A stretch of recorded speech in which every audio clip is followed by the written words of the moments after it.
प्रणाम, बहुत बहुत स्वागत बा रउआ सभे के ले लुटा के एक खास पेज पर और एगो खास विचार के लेके हम सब आपके सामने आयल बनी। हमरा संगे विवेक प्रकाश जी बाड़े, निष्ठा बाड़ी और ये मुद्दा आज के ई बा कि सितारन के जो सियासत में एंट्री हो रहा बा धड़ाधड़, उससे वाकई का असर पड़ी। खास तौर पर चूँकि अगर आपन बोली आपन भाषा से जुड़ल सितारन के बात कही जाओ, भोजपुरी स्टारन के बात कही जाओ, निरहुआ बीजेपी में शामिल हो गए। तस्वीर आ खबर आप देख ले हो कब। रवि किशन पहले से बीजेपी में बाड़े, मनोज तिवारी पहले से बीजेपी में बाड़े, दिल्ली से फिलहाल सांसद भी बाड़े, दिल्ली बीजेपी के अध्यक्ष भी बाड़े। तो वाकई अब जो माहौल बनावल जा रहा बा, खासतौर पर भोजपुरिया बेल्ट पे अगर निरहुआ के बात कही जाओ, खबर ही बाकी शायद वो आजमगढ़ से चुनाव लड़ सकेले, रवि किशन के गोरखपुर से टिकट मिल सका था। तो वाकई असर पड़ी, सपा बसपा गठबंधन के चुनौती दे पाई ये भोजपुरिया स्टारन के जोड़ी जौन बा, यही पर बात कर जाओ। विवेक जी, सबसे पहले आपके पास एगो तो ये भोजपुरिया स्टारन के सियासत में एंट्री के आप कौना तरह से देखत बनी?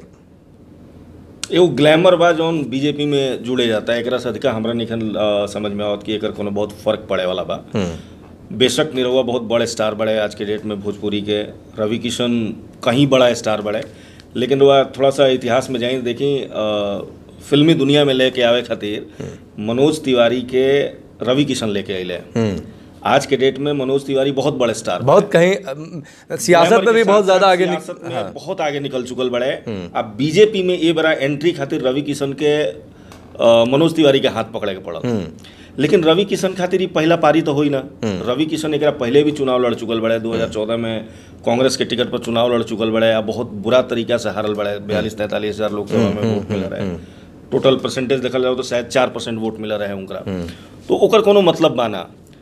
निरहुआ के खातिर पहिलका पारी बा, एकदम पहिलका बेर निरहुआ जौन बा तो राजनीति के मंच पर ही हैं। लेकिन सवाल ई बा कि जहाँ जहाँ से लोग टिकट चाहत लो, ओइजा के समीकरण का बा। ओइजा योगी आदित्यनाथ के बेशक गढ़ बा गोरखपुर, लेकिन रवि किशन खातिर का बहुत आसान रही। योगी आदित्यनाथ के मुख्यमंत्री, योगी आदित्यनाथ के सीट रहे, योगी आदित्यनाथ ओकरा बाद मुख्यमंत्री भइले, बावजूद ओकरा वजह समाजवादी पार्टी बीएसपी मिल के उनकरा के हरा देलस। ये बड़ा समाजवादी पार्टी के सांसद बड़े वजह से। आजमगढ़ में मुलायम सिंह रहे हैं, अब की बार तो साक्षात अखिलेश यादव लड़े जाते रहे। तो इतना आसान ना रही। ग्लैमर के तड़का, ग्लैमर के तड़का हुई, ग्लैमर के तड़का ही रही कि पूरा पूर्वांचल इलाका में, पूरा भोजपुरिया बेल्ट में ये लोग चुनाव प्रचार खातिर बीजेपी के एगो बहुत बड़ साधन बनी, बहुत अहम किरदार बनी।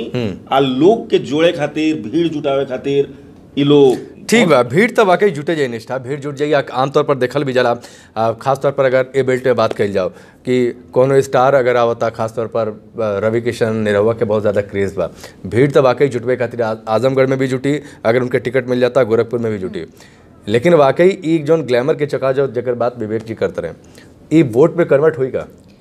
वोट में हुई कन्वर्ट, लेकिन जैसन अखिलेश के मिली या फिर गोरखपुर जैसन सीट बा, ओकरे हिसाब से तो ना मिली। कैसे कि सर सही कहलन कि वो ग्लैमर के तड़का लागी।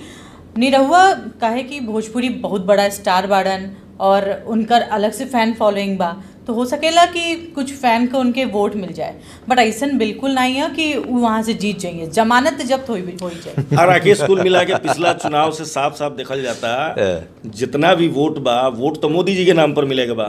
बिल्कुल, बाकी सारा स्टार जोन बा तो पीछे बढ़े नहीं। लेकिन ये रवि किशन तो थोड़ा समय से उनका कुछ पॉलिटिकल बैकग्राउंड बाटे। 2014 के रुआ पूरा चुनाव देख ली। 2014 के चुनाव में हर आदमी चुनाव जीतल उत्तर प्रदेश में। हाँ, तो लहर रहे। वह लहर नहीं तो ओहू लहर में आजमगढ़ से मुलायम सिंह यादव जीत ले। वो 5-7 को सीट छोड़ दिया जाओ अगर रायबरेली के अमेठी ना तो सवाल तो ये बनू, सवाल तो ये बा कि जब लहर में वो तरीके से बीजेपी के आजमगढ़ में जीत ना मिलल, तो अब जो कि अखिलेश यादव समाजवादी पार्टी के अध्यक्ष बाड़े, उनका अपन एगो सियासी कद बा, वो सियासी कद के आगे निरहुआ कहीं नहीं ठहरत, कहीं ना ठहर सकेले। तो जब वो लहर में बीजेपी वो सीट ना जीत पाई, तो अब अखिलेश यादव के सामने का सोच के बीजेपी उतारे जा रहल बिया, ये हमके नहीं समझ में आवत। सिर्फ ये लोग ग्लैमर के एगो तड़का लगाई लो। अखिलेश यादव के सामने निरहुआ के ना कोनो सियासी अहमियत बा, आ ये बात के बिहार यूपी के जो जनता बा उस सियासत से समझत के बाड़े। बहुत बेहतर समझेला ना तो चर्च नहीं तो बिहार में बात ये जितना बाकी भी लोग खाली बा, उ ज्यादा बीजेपी बेहतर राजनीति ठीक समझे बा वाला तो बा। बीजेपी खाली ऐसे निरहुआ रवि किशन के सामने लेके आवती है क्या? रवि किशन पर अलग से चर्चा हुई कि खाली चर्चा होके उस सीट के बीजेपी के चर्चा लिए? होके थोड़ा सा वोट कटे बस यही खातिर लेके आवा था। बाकी पहले मुलायम सिंह का सीट रहे, अब अखिलेश हैं तो अखिलेश तो जितबे करिए। हाँ, निरहुआ वोट काट सकेलन, बट ये नहीं हो कि हाँ कि वो जीते ही जाए वहाँ से। ये सवाल विवेक जी आपसे, बीजेपी की स्ट्रेटजी आजमगढ़ के सीट पर खाली है बाका कि बस चर्चा हो के उस सीट के कि अखिलेश के सामने निरहुआ, अखिलेश के सामने निरहुआ, कहें कि स्टार बनन तो मीडिया में भी चर्चा हुई होके लेके? अभी कहल नहीं जा सकता। हमरा जहां तक लगा था कि निरहुआ चाहता रहे कि उनका टिकट मिले आजमगढ़ से। बीजेपी अभी अपना स्ट्रेटेजी के क्लियर नहीं है कैले। नहीं तो निरहुआ भी का सोच के चाहत रहा, निरहुआ भी का सोच के चाहत रहा, उनकरा दिमाग में ही बात बा कि वो अखिलेश यादव को हरा दिए। निरहुआ के अपन एगो वो इलाका बा मऊ, आजमगढ़, वो सबके एगो पूर्वांचल वाला जो इलाका बा, वो इलाका से निरहुआ आवेला।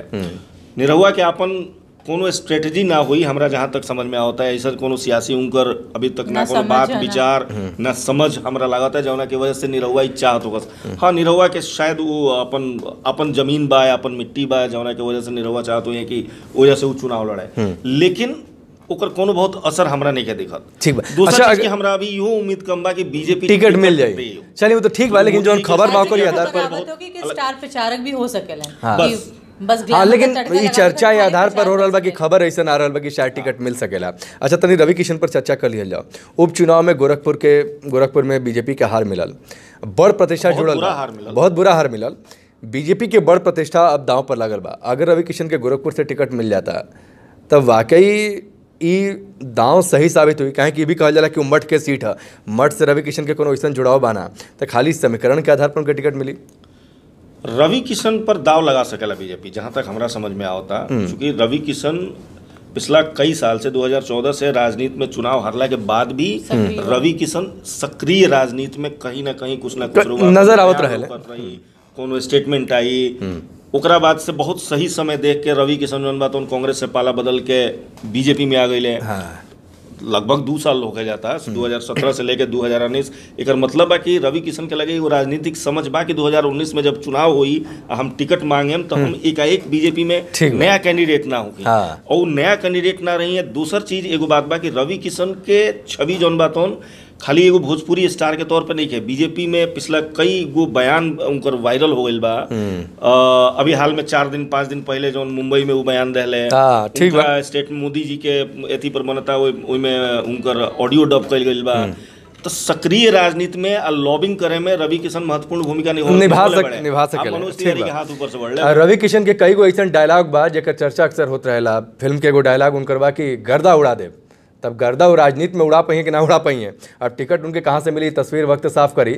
निरहुआ और रवि किशन के लेके खबर ही बा कि शायद आजमगढ़ और गोरखपुर से टिकट मिल सका था।